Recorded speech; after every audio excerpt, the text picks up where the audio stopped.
So, good morning and welcome to another lecture session on the modular multi-level converter. So, today we will be covering the Pwm techniques and the sorting algorithm in MMC. Okay. So, we will go to directly to the Pwm techniques. Yeah. So, the pulse width modulation technique for MMC is used to control or switch the cells or the switches inside the cells of the MMC.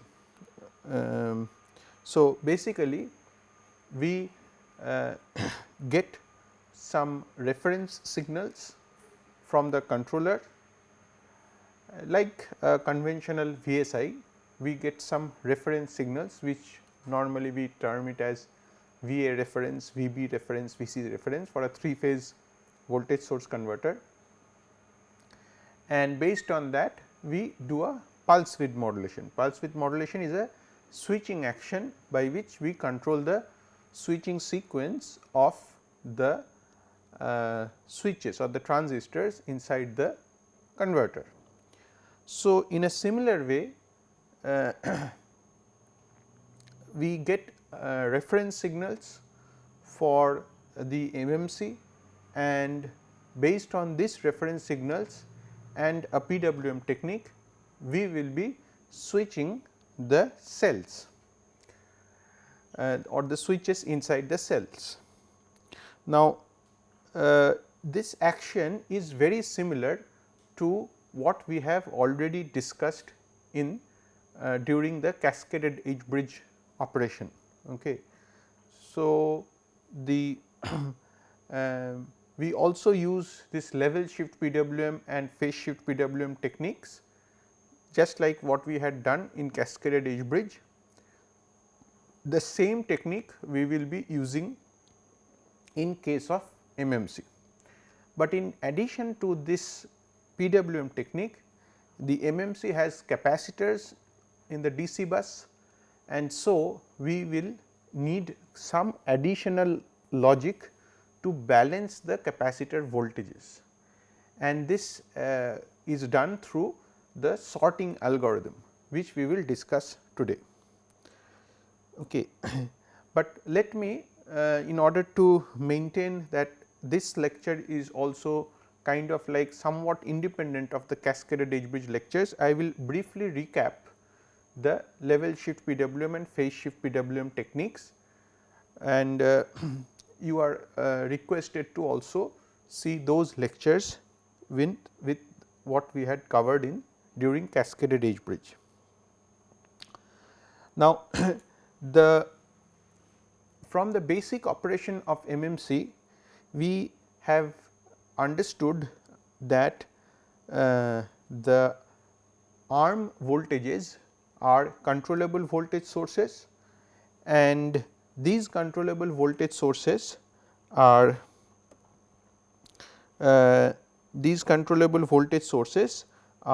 represented by these equations. So, VU star and VL star are the reference for the converter arm voltages. So, which means we would like to have the the arm voltages behaving like as per this equation. Okay. Of course, this is for the AC to DC or DC to AC applications. This reference voltages what I have written here is for AC to DC or DC to AC, that is the conventional MMC applications. The reference voltages will change when we say convert from 3-phase AC to 3-phase AC or 3-phase AC to single phase AC. In those cases these reference voltages will change. However, the PWM technique is very similar for those cases also. Let us understand the AC to DC or the DC to AC application from which we can be able to say how this can be extended to other applications. So, for the AC to DC or DC to AC application, these are the VU star and VL star. The star indicates that these are the reference voltages. How do we get it? We get it from the main control system, because the main control system, for example, if it is a AC to DC rectifier, it will based on how much P and Q. Okay, it is in case of HVDC application, we generally inject the P into the DC HVDC system. So, we will have a reference P, and from that reference P we will be able to generate the VA star, VB star and VC star for the converter. And this VU star and VL star from is the reference voltage for any particular phase. So, this is I should ideally write this is VU A star and VL A star. This is the A phase reference. So, once we get the reference, we will once we get the main reference from the control system, we then split it into two for the two arms, this VU A star and VL A star. So, these are basically the reference voltages for the two arms in a particular phase. For the B phase, VU star and VL star will be E by 2 minus Vm sin omega t minus 2 pi by 3. So, for the B phase I can write, for the B phase this is VU A star for the A phase. Okay. So, similarly, the VU B star, that is the reference for the B phase, will be exactly similar, but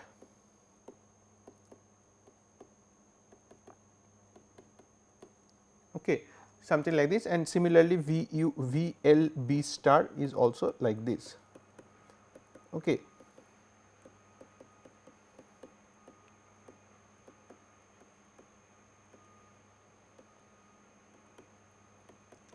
And similarly, you can also write the C phase references. So, this reference voltage is what is given to the Pwm block. Okay. So, the Pwm block, what is the purpose of the Pwm block, or what is the purpose of the Pwm is that it fabricates the arm voltages based on this reference signal and the Pwm technique that we are going to use. Okay. And with this, what we achieve is that the upper and lower arm voltages become fully controllable. Okay. So, this is the basic idea of using these reference signals and the Pwm technique. So, the reference voltages can also be written in a normalized form. Okay. So, or in a per unit form, right. So, you can see here this VU star, I have written it in a normalized form. So, by taking E by 2 as a common factor, so I can write it like this, where M is defined as the modulation index. Okay. So, M is defined here as the modulation index, and it can vary between 0 and 1, and is M is defined as the peak of the Vm divided by E by 2. Okay. So, the waveforms for VU star and VL star are like this, which we had also seen earlier, that this has a DC shift as well as an AC component as per the equation.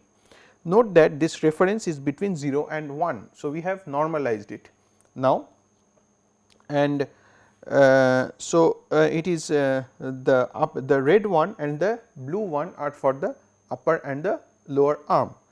So, we will use one Pwm technique to compare this reference signal with the carriers, and then accordingly switch the switches in the cell.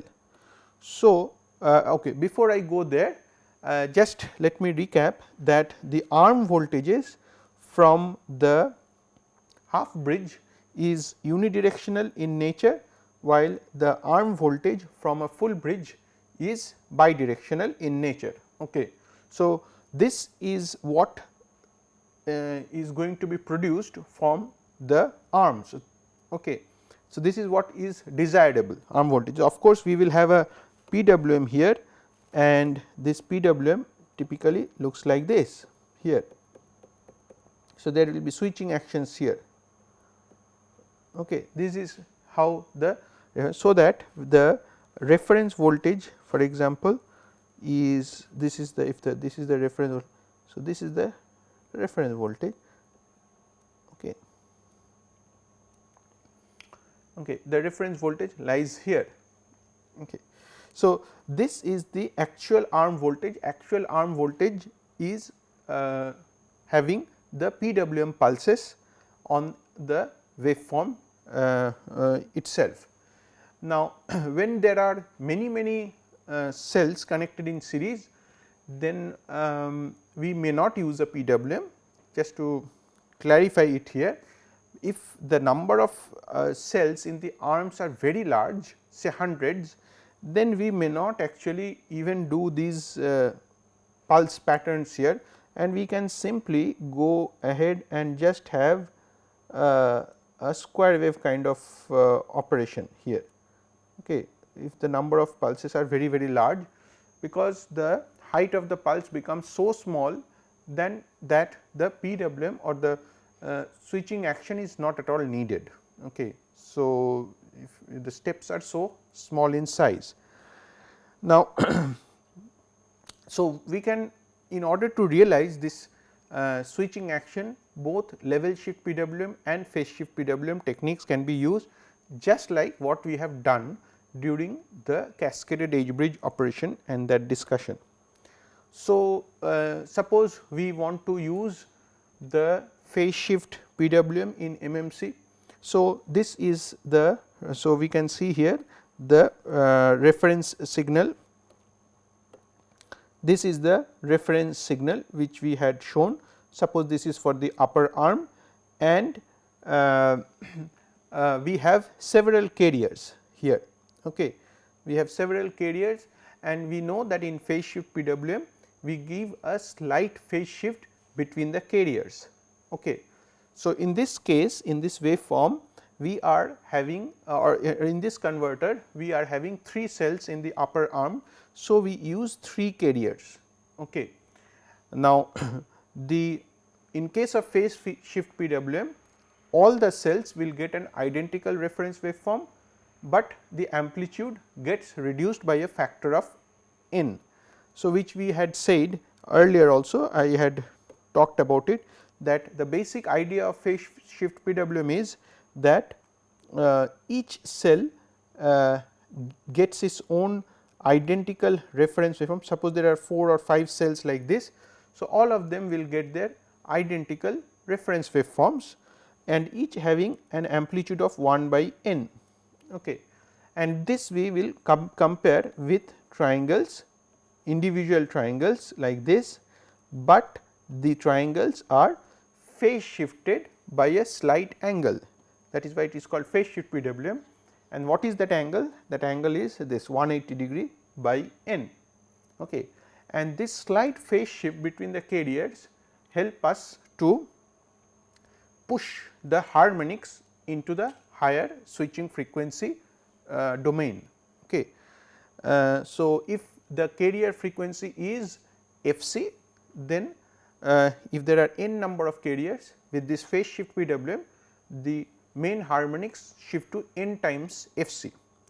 Okay. So, that is what I have written, the effective switching frequency gets multiplied at the output. Okay. So, if you do this phase shift PWM, so MMC has a large number of cells, and you can also do the phase shift PWM with MMC, and so if you have, so if this reference signal, this one here will be given to each cell. Okay.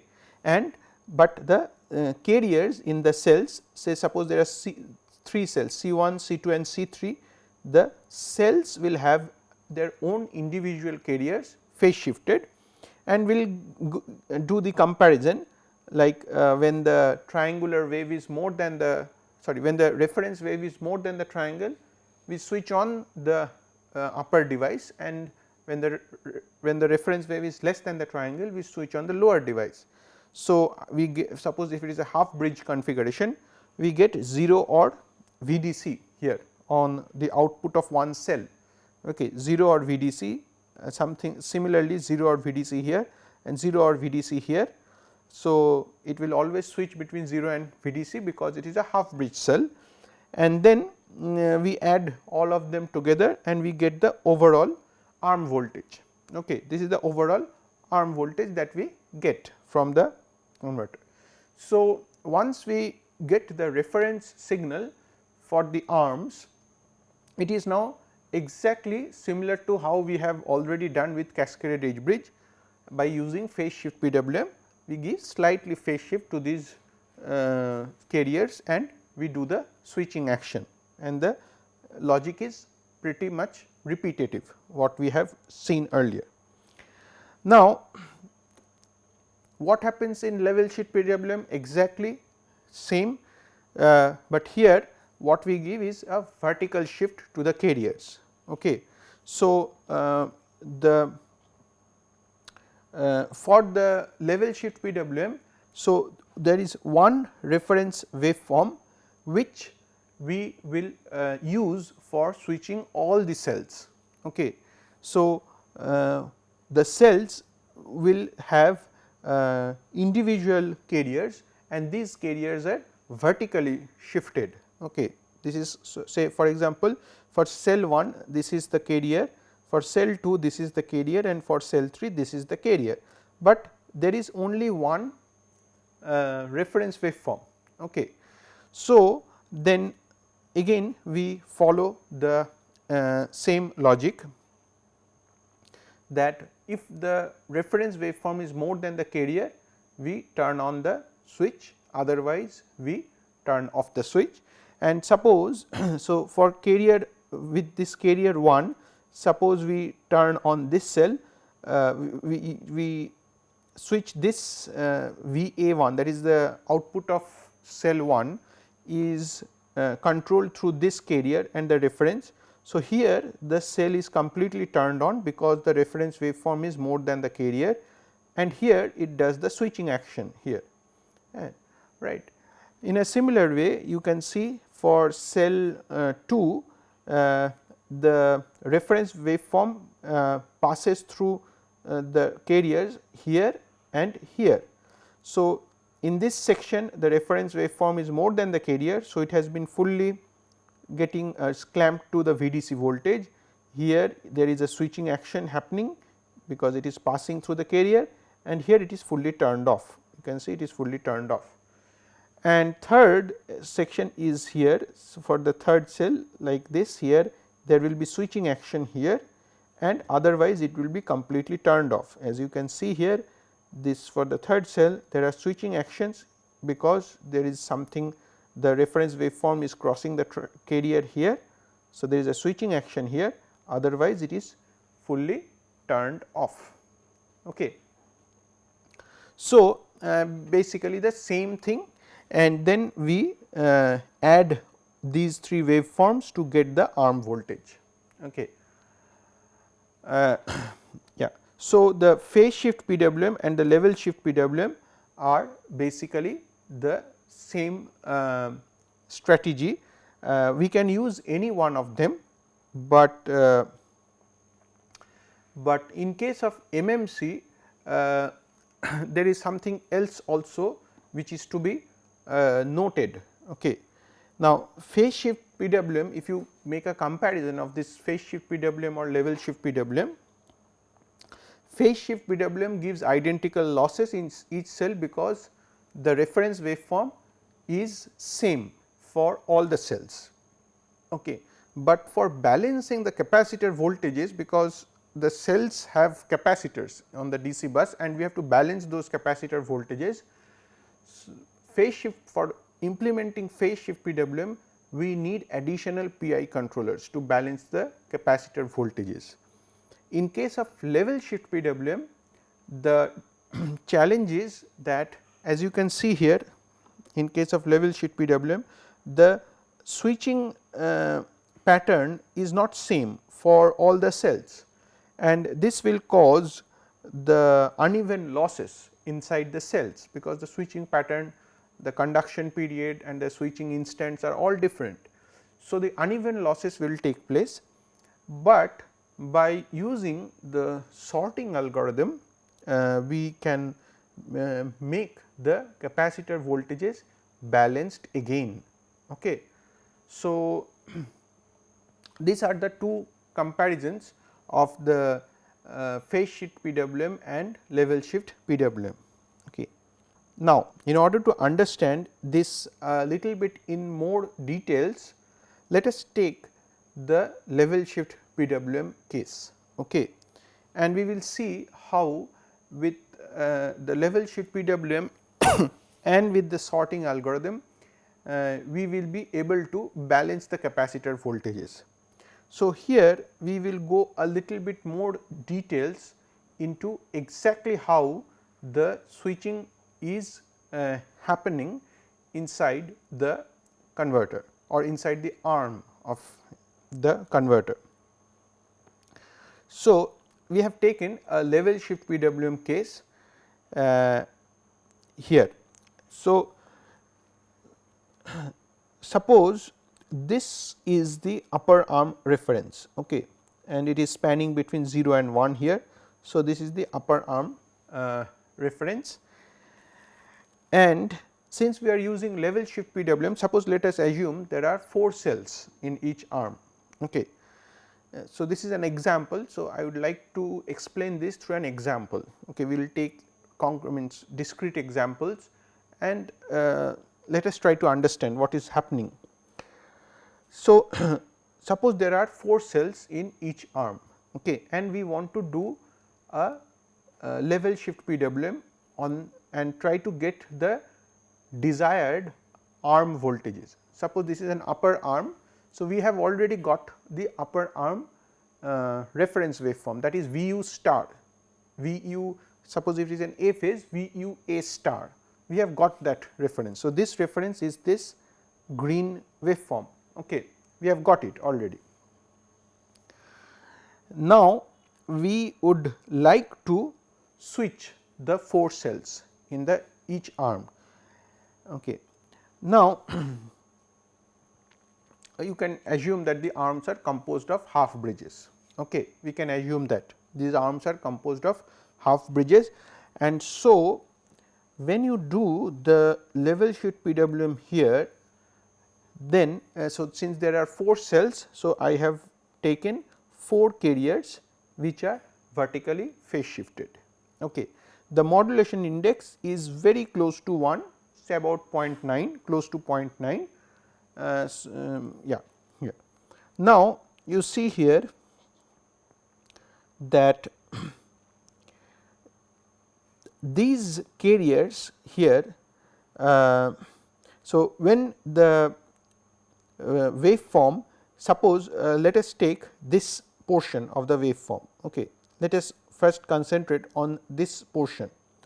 So, on this portion what can we observe is that, so in the power circuit, okay, we are trying to fabricate this part of the voltage waveform. So, from the arm we are trying to fabricate this part of the reference waveform. So, the reference, so ideally the arm voltage, actual arm voltage in the power circuit should be an exact replica of the reference voltage, because when we give the reference voltage we are asking the arms to produce exactly an replica of it, but amplified in the power circuit.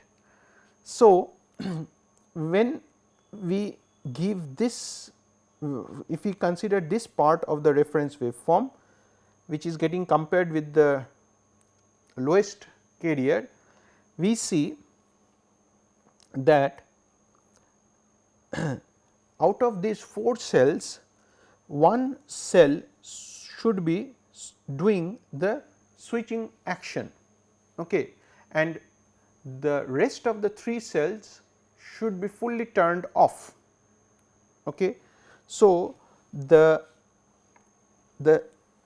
3 cells out of 4 cells which will they will be fully turned off here, because you have 4 cells and these 4 cells are needed, because so there are 4 vertical parts in the waveform and these 4 vertical parts will be created or fabricated from the 4 cell output voltages. Now, during this part of the waveform,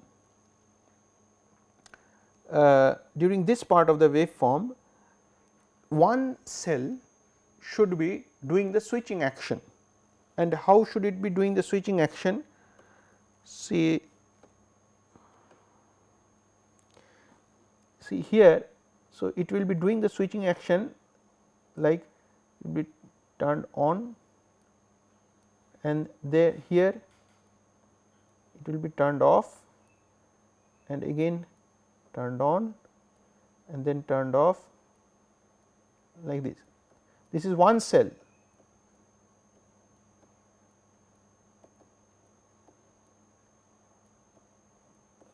I am following the logic that if the modulating wave is more than the carrier, then the switch is turned on or the cell is turned on. So, it is like this. Okay. So, this is the waveform from the cell which is doing the switching action.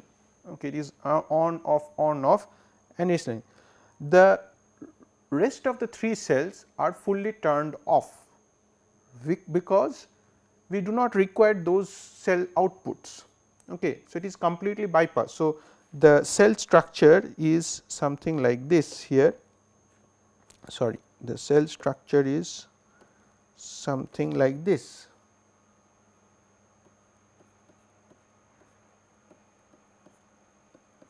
Four cells are there, half bridges, I have assumed half bridges, right. So, this is the arm of the cell. Okay. So, this is the arm of the cell. So, when I turn on this one, so it is completely bypassed, or I can say that the cell is off. Whereas, if I turn on this upper switch here, this one, then I say that the cell is turned on or I get the voltage. So, in this case I can see that during this portion of the waveform, the 3 cells are off and one cell is doing this turn on and off action, or I say that it is doing the switching action. So, out of these 4 cells, 3 are completely off, that means 3 cells are completely off and one cell may be doing the switching action, okay, during this lower part of the waveform. Okay. Now, see the next carrier. See, now we have covered this part of the waveform. Now, let us see this part of the waveform here and here, okay, these 2 parts of the waveform. During this part of the waveform, as we know that in level shift PWM, when we are fabricating this part of the waveform, it means that one cell must be turned on out of the 4 cells and one cell should be doing the switching action. Of course, we understand that one cell will be doing the switching action here, because it is getting compared, the reference and the carrier is getting compared here. So, there will be a switching action here and there will also be a switching action here. Okay. So, one cell will be responsible for doing the switching action here and here, but there will also be one cell which needs to be fully turned on, because it will support the waveform above this one. So, this here it will get fully turned on and it will support this part of the waveform. So, we can assume that this is the base region and one cell, when it is fully turned on, will give a voltage of V here, it is fully turned on. So, we go one step V and over which there is a switching action here and here, which is creating or fabricating this part of the waveform, right. And again when we go here again for the other part from here or here, then two cells must be fully turned on, because these two cells, see each cell has a voltage of V d by 4. Okay. So, this one cell will be fully turned on, which will support the voltage up to this point, another cell will be fully turned on, which will support the voltage here, and then one cell will be used for doing the switching action here. So, that is why we have written here two cells are fully on, which means they are supporting the two voltages. One cell is doing the switching action here and here, and one cell is completely off, because out of 4 cells one cell is not needed at this point. In a similar way, during this point and this point, one cell has been fully turned on, because it will support the voltage of this much, and then one cell is doing the switching action and two cells are off. Okay. And lastly, when the reference waveform is here, then 3 cells must be supporting the waveform here. So, 3 cells are fully turned on, one cell will be doing the switching action and 0 cells or no cells will be off, because all 4 cells will be needed in order to fabricate this part of the waveform. Okay. So, in this way, just like what we have also discussed this in a little bit in the when we are covering cascaded edge bridge, but I have repeated this idea here once more in order to have a kind of like more understanding about the MMC converter. So, if we see here this upper arm cell status, we see that if there are 4 cells, we see that when the reference waveform is changing the instantaneous values, as the reference waveform changes its instantaneous value, the number of cells which are turned on and the number of cells which are turned off is continuously varying, and one cell is always taking the responsibility of doing the switching action to produce the variable part of the waveform here. Okay. So, this is what is PWM. Now, one important point to note here is that although I have said this, although I have talked about this kind of a table here, I have not talked about which cell is doing what job. Okay. This is to be noted. I have only talked that some cells are doing the on, some cells are on, some cells are off, and some are doing this, or one cell is doing the switching action. But which cell is doing what action is not told here. Okay. Which cell is taking the responsibility, that responsibility of which cell is to be turned on and which cell is to be turned off and who will do the switching, that will be decided by the sorting algorithm. Okay. But here we only understand how many cells are needed to be turned on and how many needed to be turned off, and one cell needs the switching. This much we understand at this point here. So, for the upper arm, the reference waveform is like this, and similarly for the lower arm the reference waveform is like this, and we follow the same logic like the upper arm. Okay. Now, here for this MMC, one thing that you have to remember is that the total number of cells which are on in the upper arm and lower arm combined, okay, should be 4, because there are 4 cells in each arm, and the total number of cells which need to be turned on in the upper and lower arm combined, that should be always 4, or that should be always equal to n if there are n number of cells. This ensures the proper operation of the converter. Okay. Now, why it is so is because these, if there are, remember the voltage on each capacitor on the cells of the arm is equal to VDC by n. So, if there are n cells which are turned on at any instant of time, then the DC bus, so the total arm voltage is kind of like opposing the DC bus. Okay. So, if there are n cells connected, or if there are n cells on in the arm, then at any point of time the total arm voltage, the DC component, is exactly equal to the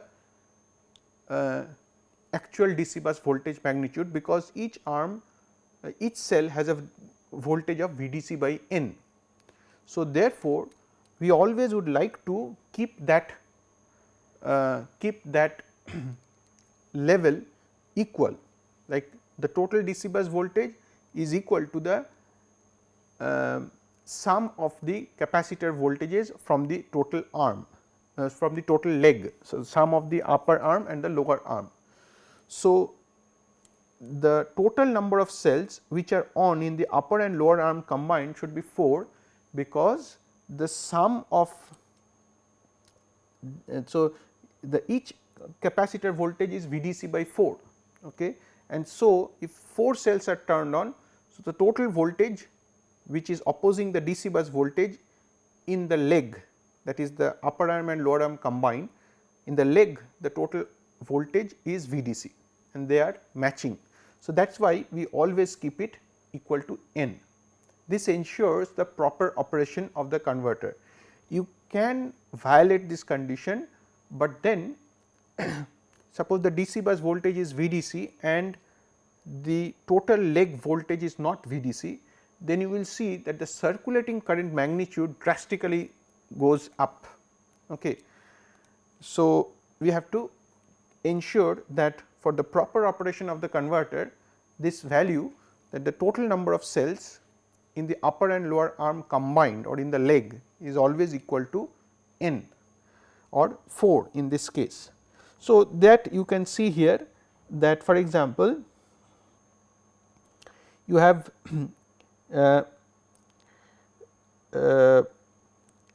if you see, for example, in this portion of the waveform, say from this to this time instant, the upper arm is here and the lower arm reference is here. So, for the upper arm 0 cells are on, 1 cell is doing the switching and 3 are off, whereas for the lower arm 3 cells are on and 1 cell is doing the switching and 0 are off. So, you can see here that the total number of cells, you can see that is equal to 3 cells on and 1 cell, this and this cell are complementary, it should be complementary in action. Okay. Because then only you can make sure that there are sometimes 4, means there are 4 cells which are turning on. So, here 3 cells on, and if this is on and this is off. Okay. So, then you have 4 cells. So, means if for the upper and lower arm, if you see this, if this is on and this is off. So, then there are, so suppose let us, so this is on and this is off, the 2 cells which are switching, okay, the 2 cells which are switching in the upper arm and the lower arm, they are complementary. Okay. So, if this is on, then this is off. So, you can see that at any instant of time, the total number of cells in the upper and lower arm combined is equal to 3 plus 1, 4. when the other case happens, then this becomes off and this turns on. But again you see that the sum of the cells. So, this there are 3 cells on here and 1 cell on here, the sum is again in the leg is 4. In a similar way you can take up any other case. Suppose you take this part of the waveform here, say you take this part of the waveform, and so this part of the waveform and this part of the waveform, okay, here. So, here you see 1 cell on, 2 cells on.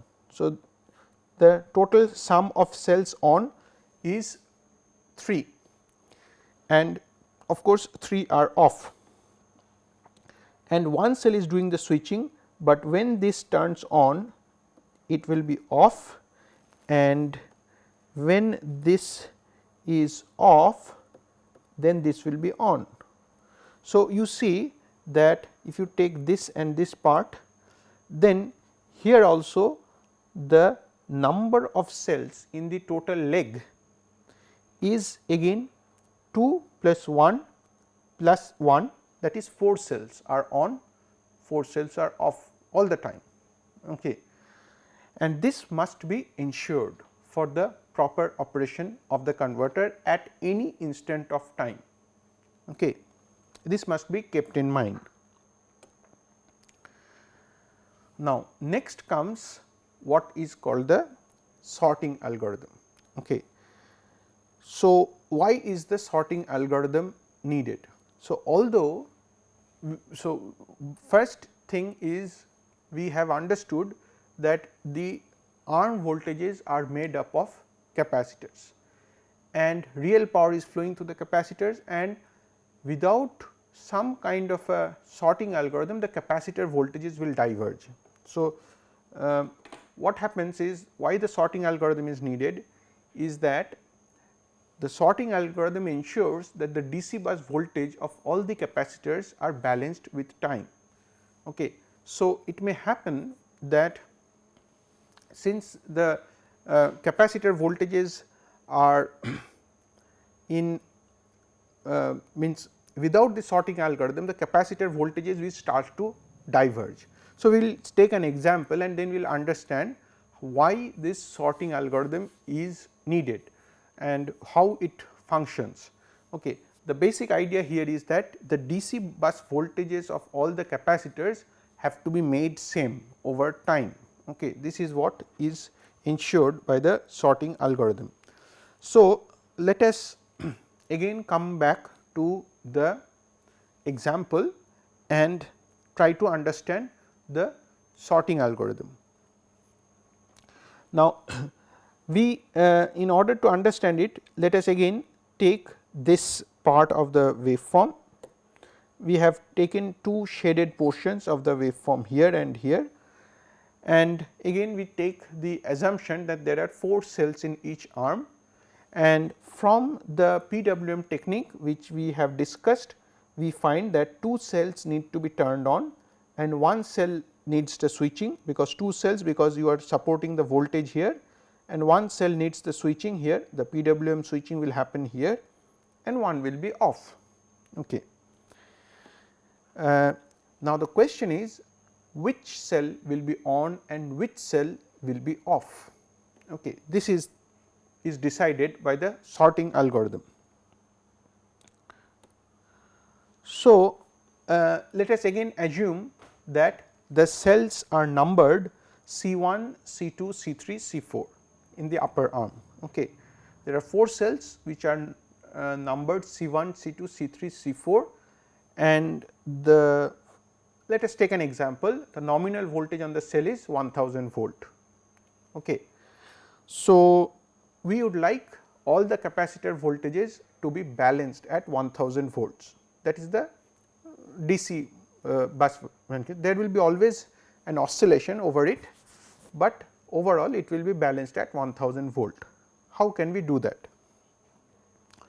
Now again there is another assumption that a positive magnitude of current I u will charge the cells further, while a negative magnitude will discharge them, or yeah. So, like what I wanted to say here is that suppose the cells are like this. So, this is a half bridge which we have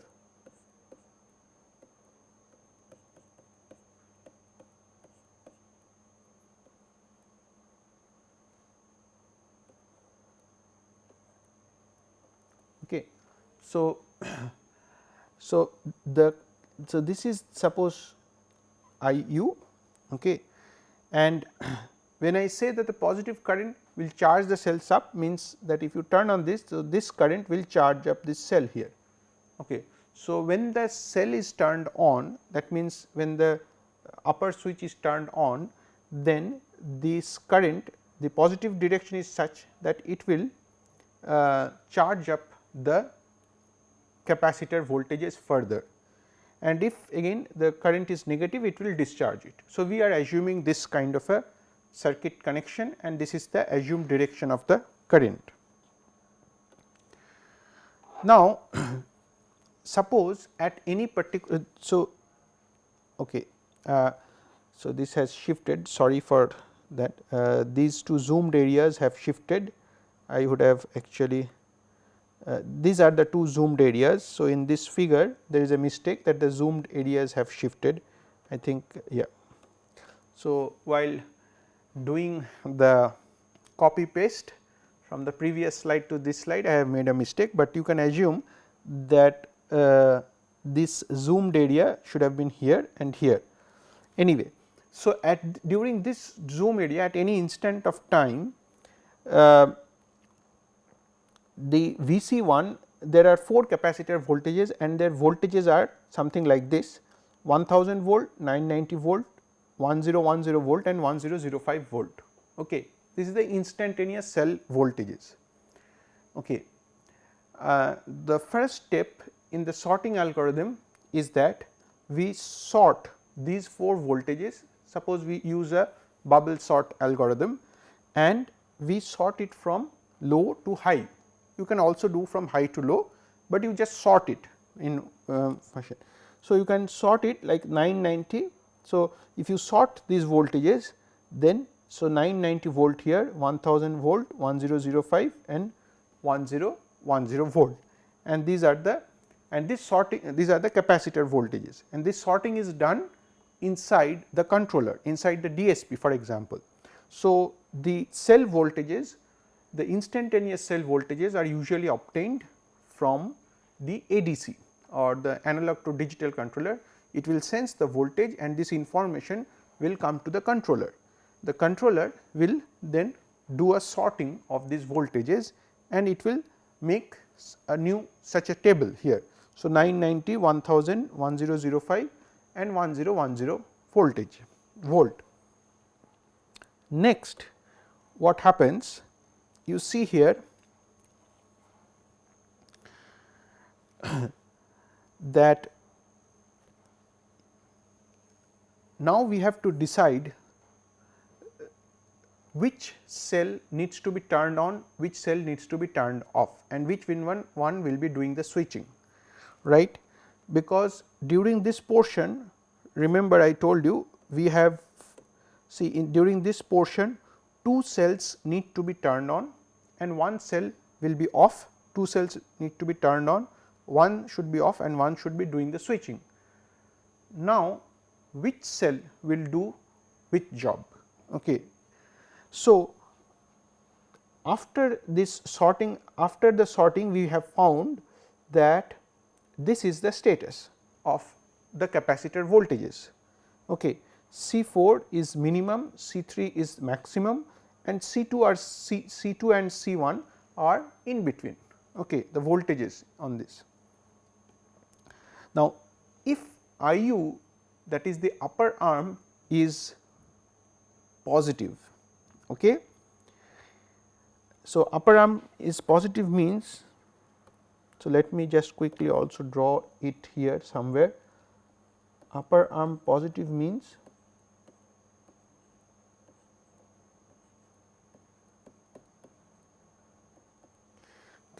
IU is positive here. So, what we need during this portion? We need that C4 should be turned on and C2 should also, because we need to turn on 2 cells, we need to turn off 1 cell. Who will be turned on? C4 and C2 will be turned on, because they have the least voltage out of the 4. Okay. If I turn on C2 and C4, that means I turn on this switch, then I see that C4 and C2 will be charged up. It will be charged up, the voltage will increase, because IU is in positive direction. This is the direction of IU, and out of the 4 cells, 2 cells need to be turned on, and the cells which need to be turned on must be C4 and C2, because their voltages are minimum at this point of time.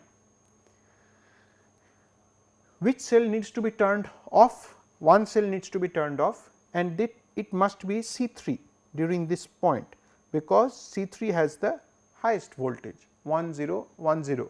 So, that is why we have written here C3 should be turned off, and of course, the one who is left is the one which should get the switching action. So, Vc1 is 1000 volt, it will get the switching action. Okay. So, we have to turn on and off the cell C1. So, cell C2 and C4 will be fully turned on, cell C3 will be fully turned off, and cell C1 must be doing the switching action. And what is the effect of that? The effect of that is that C4 and C2 will climb up the or the voltage on the C4 and C2 will increase, while C3 will be totally bypassed and its voltage will stay constant, and the voltage on C1 will be slightly increasing, not as much as C2 and C4, but it will also increase because we are doing the switching action. Okay. Remember that we are using half bridges. So, half bridge means if you turn on the upper switch, we will charge or discharge the capacitor based on the direction of IU, but if we turn on the lower switch, then we are bypassing the cell. So, the capacitor voltage will stay where it was. So, now the question is, so this is what I have written, IU greater than C4 and C must be turned on, because they have the minimum voltage, and C3 should be turned off because it has already the maximum voltage. Now, in case IU is less than 0, okay. If IU is less than 0, what will happen? It may happen that during this instant of time, IU instead of flowing like this way, IU is flowing like this way. Then what we should do? What should be our algorithm? The logic will be reversed. Okay. So, then what we will do? We again we have to turn on 2 switches and we need to turn off 2 switches, turn off 1 switch. So, which one should be turned on? You see, when the direction of current is like this, when the direction of current IU is like this, the capacitors will discharge. Okay. So, I will of course try to discharge C3 and C1 because they have the highest voltage, right. Since they have the highest voltage, C3 and C1, they have the highest voltage. So, I have made C3 fully turned on and C1 fully turned on here, okay. Because with that what is possible is that I will be able to discharge both C1 and C3, right, because the current direction is this way. So, the current is going out like this, okay. So, it will discharge, the capacitor voltages will discharge. So, therefore, C3 and C1 has to be turned on because we want to get lower voltage from them.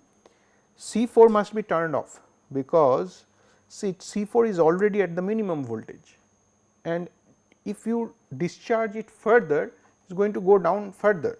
So, C4 is off, and so we are off means we have turned on the lower switch of C4, and C4 the capacitor voltage will stay at 990 volt, okay, it will not divert. And again the intermediate fellow is C2, and it will do the switching. Okay. And during this course of switching, it will also slightly discharge, okay, because the current direction is like this. So, by this algorithm we see that over a certain period of time, by doing this round robin thing, or like someone comes in, someone goes out, some cells come in, some cells go out. By doing this action repeatedly over time, we can ensure that the capacitor voltages or the DC bus voltages on all the cells in the arm, they are balanced over time. Okay. So, the first step is the level shift PWM or any PWM technique, and second step is ensuring that the sorting algorithm is implemented. Okay. You also understand that in order to implement the sorting algorithm, we need to sense the capacitor voltages in each DC bus. So, there must be a voltage sensor, and there must be also an arm current sensor. So, this arm current sensing is essential for knowing the status or the direction of the current, whether IU is greater than 0 or whether IU is less than 0. So, this is kind of like this is inbuilt in MMC, where you sense the two arm currents and all the capacitor voltages, because without that you will not be able to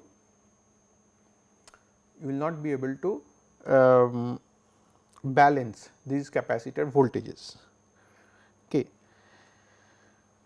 So, another thing which I would like to mention here, we will talk about this control system later, but this ensures that individual capacitors inside the arm, they are balanced. Okay.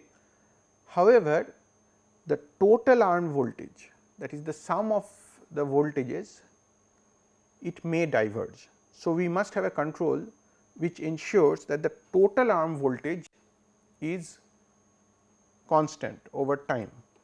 Okay. Now, why, for example, see these are 1000 volts, the total arm voltage is say 4000 volt. So, the sorting algorithm, what it ensures is that out of the total arm voltage of 4000, each capacitor voltage is balanced at 1000 volt. But if the total arm voltage changes from 4000, the total arm voltage is increasing, say 4000 to 4200, 4300, 4500, the total arm is voltage is increasing, then internally the sorting algorithm does not look for that. It just ensures that the capacitor voltages are 4500 divided by 4. So, the capacitor, this sorting algorithm ensures that the internal voltages on the cells are VDC by N, arm voltage divided by N. So, we need to have a controller which ensures that the total arm voltage is also kept constant over time, apart from the sorting algorithm. So, let us take a simple practice question based on the theory that we have covered. So, suppose in a 3-phase MMC, suppose if there are 100 cells in each arm, the DC bus voltage is 400 kV and each cell capacitance is 1 millifarad. Okay. So, what is the approximate magnitude of energy stored in the whole converter? Okay. how much is at any point of time, how much is the total energy stored in all the cells of the converter. So, we have seen that the total energy stored in the converter is equal to energy in each cell divided by 6n, where n is the number of cells in each arm and 6 is because there are 6 arms. So, 6 arms into the number of cells in each arm times the energy in each cell. So, this will be equal to 6n into half Cv square, half into C cell into E by n square, because the voltage of each cell is equal to E by n. So, this value is 3 C cell into E square divided by n, and if you substitute the values, because you are given C cell is 1 millifarad, E is 400 kV and n is equal to 100. So, this is the total energy stored at any point of time inside the converter, 4.8 megajoule. Now, this is actually the value is very high. So, in MMC you can treat it as an advantage or as a disadvantage. The instantaneous energy stored inside the converter at any point of time in an MMC is very high, compared to other multi-level converters. For example, neutral point clamped converter, the energy stored in the MMC is very high, it is very high. And you can say that fine, this can be used as an advantage also, because if there is a short disturbance on the AC side, then the system can take care, because it already has, the converter already has a lot of energy stored inside it. So, some part of the energy can be quickly delivered and disturbances on the AC or DC grid can be taken care of. And also when you have fault, then since the system has already a lot of energy stored, so the energy distribution can quickly happen from one cell to the another cell. So, if you bypass one of the faulty cells, suppose you have a fault in one cell and you bypass the faulty cell, there will be an energy redistribution among the cells. But these cells already have a lot of energy inside it, and so this redistribution will not be seen from the DC or the AC side if you do it nicely. So, the AC or the DC side, that is the outputs of the converter, will probably not recognize that there has been a fault inside the converter. So, this is the advantage of MMC. So, there are some reported waveforms when there is a fault in one of the cells in MMC and that fault has been bypassed on the run without shutting down the converter. So, if you see the waveform, probably there will be a very minor glitch, negligible minor glitch as seen from the outside. So, it will not be probably recognizable from the outside. Internally the converter has bypassed the faulty cell. But on the other side there is also a disadvantage. Suppose this converter is working as an AC to DC rectifier and there is a DC short circuit.